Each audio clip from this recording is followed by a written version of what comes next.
ખેડૂતો માટે રાહતના સમાચાર। આગામી 11 જૂનથી નર્મદા નહેરોમાંથી સિંચાઈ માટે છોડાશે પાણી। મુખ્યમંત્રીની અધ્યક્ષતામાં યોજાયેલ ઉચ્ચસ્તરીય બેઠકમાં વહેલું પાણી છોડવા અંગે લેવાયો નિર્ણય।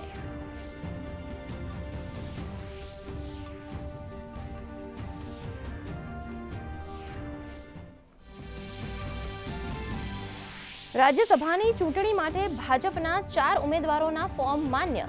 ફોર્મ ચકાસણીની પ્રક્રિયા પૂર્ણ। 11 જૂને ફોર્મ પરત ખેંચવાનો અંતિમ દિવસ। ભાજપના 4 ઉમેદવારો બિનહરીફ જાહેર થાય તેવી શક્યતા।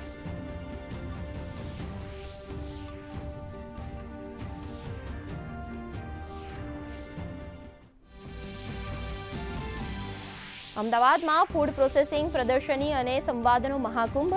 દક્ષિણ એશિયાના દેશો સહિત કુલ 200 પ્રતિનિધિઓ એક મંચ પર। કેન્દ્રીય મંત્રી ચિરાગ પાસવાને કહ્યું, ફૂડ પ્રોસેસિંગથી સમૃદ્ધિનો માર્ગ બનશે વધુ સરળ। ફૂડ પ્રોસેસિંગ ક્ષેત્રે રોજગારની અપાર તક હોવાનું જણાવતા જીતુ વાઘાણી।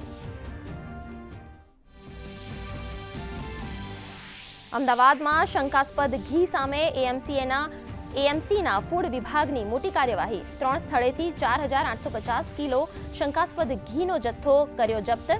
લેબ ટેસ્ટ બાદ થશે કાયદેસરની કાર્યવાહી।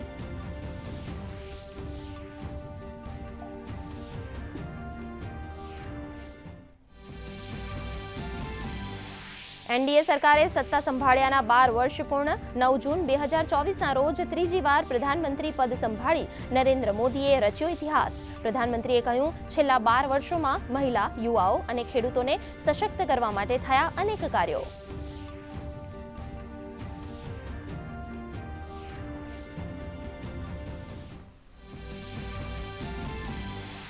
પશ્ચિમ એશિયામાં ચાલી રહેલા સંઘર્ષ મુદ્દે પ્રધાનમંત્રી મોદીએ કુવૈતના અમીર સાથે કરી ટેલિફોનિક વાતચીત। કુવૈતની સમપ્રભુતા અને ક્ષેત્રીય અખંડિતતા પર થયેલા હુમલાની કરી નિંદા। તણાવ ઓછો કરવા અને વાટાઘાટોથી વ્યૂહાત્મક ઉકેલ લાવવા પર આપ્યો ભાર।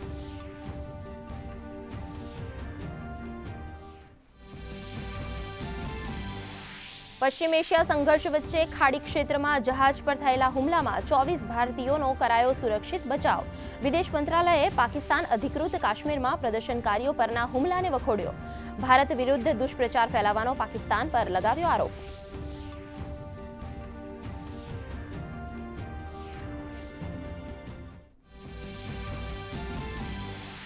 નીટ પુનઃ પરીક્ષા પહેલા કેન્દ્ર સરકાર સતર્ક। શિક્ષણ મંત્રી ધર્મેન્દ્ર પ્રધાને એનટીએ મુખ્યાલયે કરી તૈયારીઓની સમીક્ષા। સાયબર સુરક્ષાથી લઈ પ્રશ્નપત્ર વિતરણ સુધીની વ્યવસ્થાઓ પર ખાસ નજર। 21 જૂને યોજાનારી પરીક્ષા માટે કડક બંદોબસ્ત હોવાની આપી ખાતરી।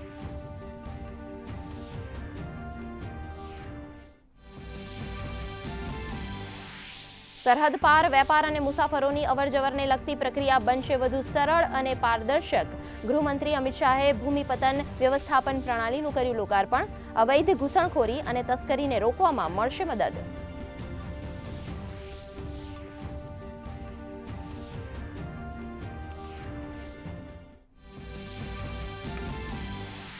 રાજ્યમાં કાળઝાળ ગરમીના પ્રકોપ વચ્ચે વરસાદની આગાહી। 42 ડિગ્રી મહત્તમ તાપમાન સાથે અમદાવાદ સૌથી ગરમ શહેર।